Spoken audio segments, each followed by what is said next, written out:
Alhamdulillahirabbil alamin wa bihi nasta'in ala umuri dunya wa din. Amma ba'd. Kaifa halukum anak-anak? Bagaimana kabarnya semuanya? Sehat? Alhamdulillah. Baik, anak-anak yang semoga dirahmati oleh Allah Subhanahu wa taala. Pada pagi berbahagia ini kita akan membahas bab yang keempat dan bab yang kelima.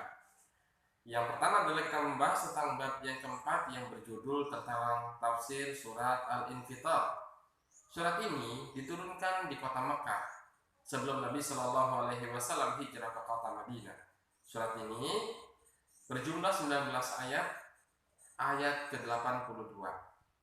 Surat ini bercerita tentang bagaimana dahsyatnya hari kiamat, yang mana Allah Subhanahu Wa Taala menceritakan di dalamnya bagaimana langit akan dibelah, bagaimana bintang-bintang akan berjatuhan, dan bagaimana kuburan-kuburan akan dibongkar, dan bagaimana keadaan manusia saat itu akan diberikan catatan amalnya. Apakah mereka termasuk golongan penghuni surga? Apakah mereka termasuk golongan penghuni neraka? Maka dari situ kita bisa mengambil hikmah bahwasanya kehidupan kita di muka bumi ini tidaklah abadi, bahwasanya semua yang kita lakukan akan dipertanggungjawabkan nanti kepada Allah Subhanahu wa Ta'ala.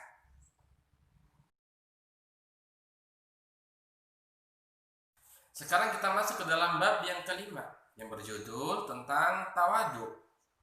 Tahukah kalian anak-anak yang semoga dirahmati oleh Allah Subhanahu wa Ta'ala, mengapa lautan begitu melimpah airnya? Mengapa lautan begitu dalam?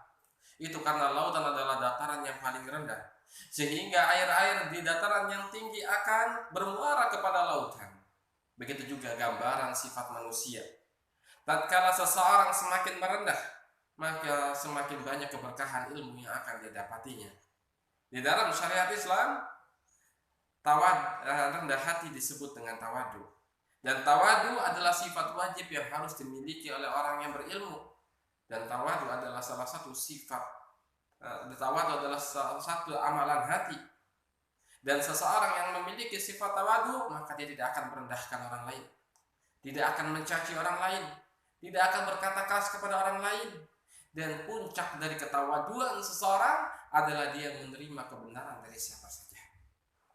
Rasulullah Shallallahu Alaihi Wasallam adalah salah seorang yang paling mulia di sisi Allah Subhanahu Wa Taala. Akan tetapi Rasulullah bukanlah orang yang paling sombong. Justru kebalikannya, Rasulullah Shallallahu Alaihi Wasallam adalah orang yang paling tawadu. Sehingga ada sebuah riwayat mengatakan tatkala Nabi Shallallahu Alaihi Wasallam melewati anak-anak kecil, maka saat itu pula dia akan memberikan salam kepada mereka. Padahal Rasulullah Shallallahu Alaihi Wasallam adalah pemimpin kaum muslimin saat itu, raja kaum muslimin saat itu. Akan tetapi Nabi Shallallahu Alaihi Wasallam tidak gengsi memberikan salam kepada mereka. Kemudian Rasulullah Shallallahu Alaihi Wasallam adalah seorang yang paling baik terhadap keluarganya, terhadap istrinya, sehingga Nabi Shallallahu Alaihi Wasallam berpesan kepada para sahabatnya, Inna Allah auha ilayya an tawaddu'u hatta la yafkhara ahadun ala ahadin wa la yabghiya ahadun ala ahadin.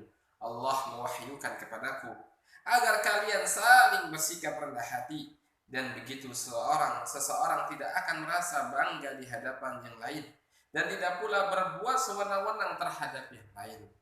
Menurut Rasulullah Shallallahu Alaihi Wasallam juga bersabda, wa man tawaddu'a lillah, barang siapa merendah hati karena Allah, rafahallah, maka Allah Subhanahu wa Ta'ala akan memuliakannya. Rasulullah Shallallahu Alaihi Wasallam sangat membenci orang yang sombong. Rasulullah Shallallahu Alaihi Wasallam sangat membenci orang yang sombong, berkata keras, meremehkan, merendahkan orang lain. Dan puncak dari kesombongan seseorang adalah dia menolak kebenaran.